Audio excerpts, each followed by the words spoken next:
Bismillahirrahmanirrahim. Assalamualaikum warahmatullahi wabarakatuh.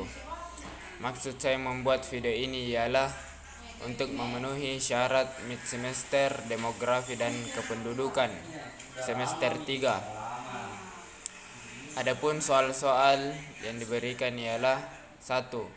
Ada 4 tahap proses transisi penduduk. Uraikan 4 tahapan yang dimaksud. Tahap 1.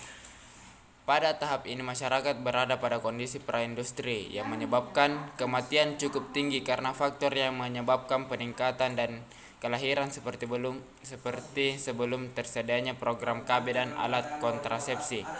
Tahap 2. Tingkat atau keamanan turun secara perlahan, namun populasi tetap meningkat dikarenakan 2 faktor yang menyebabkan penurunan tingkat kematian, yaitu adanya perbaikan penyediaan makanan dari hasil pertanian serta perbaikan di bidang kesehatan. Tahap 3.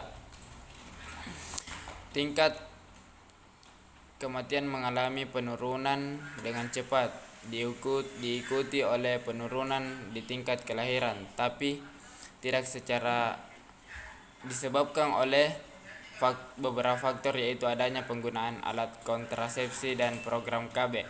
Tahap 4. Kondisi kelahiran dan kematian berada pada posisi rendah atau nol, sehingga jumlah penduduk dapat dikatakan dalam keadaan stabil. Contoh, keseluruhan benua Eropa. Adapun soal yang kedua ialah jelaskan beberapa indikator yang dapat digunakan dalam menganalisis kependudukan serta kemukakan 3 model piramida penduduk. Yang pertama, indikator demografis kependudukan seperti jumlah, struktur dan komposisi penduduk, pertumbuhan penduduk dan persebaran penduduk. Komponen yang dilakukan banyak pihak, bukan hanya pemerintah, tapi seluruh komponen bangsa ini memiliki peran dan kontribusi langsung terhadap perubahan komponen demografis. Kedua, indikator non-demografis yang berkaitan langsung dengan masalah kesejahteraan seperti persentase penduduk miskin, persentase keluarga prasejahtera, harapan hidup, indeks pendidikan, tingkat partisipasi angkatan kerja, tingkat pengangguran, dan setengah pengangguran. Adapun 3 model piramida kependudukan. Yang pertama, piramida penduduk muda digambarkan seperti 5. Pemahamannya mudah, jadi suatu daerah terdapat angka kelahiran yang tinggi dan angka kematian yang rendah. Ciri-ciri piramida ekspansif. A. Sebagai besar berada pada kelompok penduduk muda. B. Kelompok usia tua jumlahnya sedikit, tingkat kelahiran bayi tinggi. C. Pertumbuhan penduduk tinggi. Kedua, piramida penduduk stasioner granat. Piramida stasioner itu merata, sehingga ada yang menyebutnya sebagai bentuk granat. Ciri-ciri piramida penduduk stasioner. A. Penduduk pada tiap kelompok umur hampir sama. B. Tingkat kelahiran rendah. C. Tingkat kematian rendah.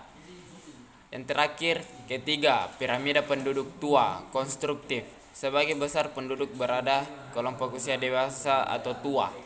Ciri-ciri piramida penduduk tua. A. Jumlah penduduk usia muda sangat sedikit. B. Tingkat kelahiran lebih rendah dibanding dengan tingkat kematian. C. Pertumbuhan penduduk terus berkurang. Adapun soal yang ketiga ialah apa perbedaan mendasar ketiga sumber data demografi penduduk. Jadi perbedaannya ialah sensus di Indonesia saat ini, data penduduk yang dapat disebut paling mendekati kondisi sebenarnya hanyalah data penduduk hasil sensus. Mengapa demikian? Karena pada waktu yang bersamaan dilakukan pendataan di seluruh wilayah terhadap seluruh populasi. Dalam istilah statistika, angkanya disebut parameter, bukan lagi statistik. Pelaksanaan sensus penduduk oleh BPS di Indonesia hanya dilakukan 10 tahun sekali. Pada tahun yang Perakhiran angka 0 mengatasi masalah waktu tersebut dilakukan survei setiap tahun. Perakhiran angka 5 yang dikenal dengan istilah SUPAS atau survei penduduk antar sensus. Adapun soal nomor 4 ialah teori fertilitas dapat ditinjau pendekatan sosial dan ekonomi. Kemukakan dua pendekatan tersebut. Pendekatan sosial di sini ialah pendekatan multi aksi yang menyegarkan bantuan standar minimal dasar bagi orang miskin atau orang yang memiliki masalah sosial. B. Pendekatan ekonomi adalah kemampuan dalam menghasilkan laba atau menghasilkan pendapatan yang lebih tinggi dari biaya produksi. Oleh sebab itu, semakin tinggi pendapatan yang diperoleh, maka semakin berhasil perusahaan tersebut. Dimisalkan, adapun nomor 5 ialah dimisalkan diketahui data fertilitas daerah Sukamaju di bawah ini. Usia 15 sampai 19, penduduk wanita 150, jumlah kelahiran 3 sampai 45 sampai 49, penduduk wanita 250, jumlah kelahiran 5. Tentukan GFR dan ASVR. Jadi di sini sudah tercantum di atas rumus dan keterangan dan hasil dalam menunjukkan bahwa 1000 wanita berumur 15 sampai 49 tahun terdapat kelahiran sebanyak 32,7 bayi. Ya, lumayan banyak. Adapun soal yang keenam terakhir, di dalam analisis mortalitas dikenal istilah standarisasi. Jelaskan dan maksud macam-macam standarisasi tersebut.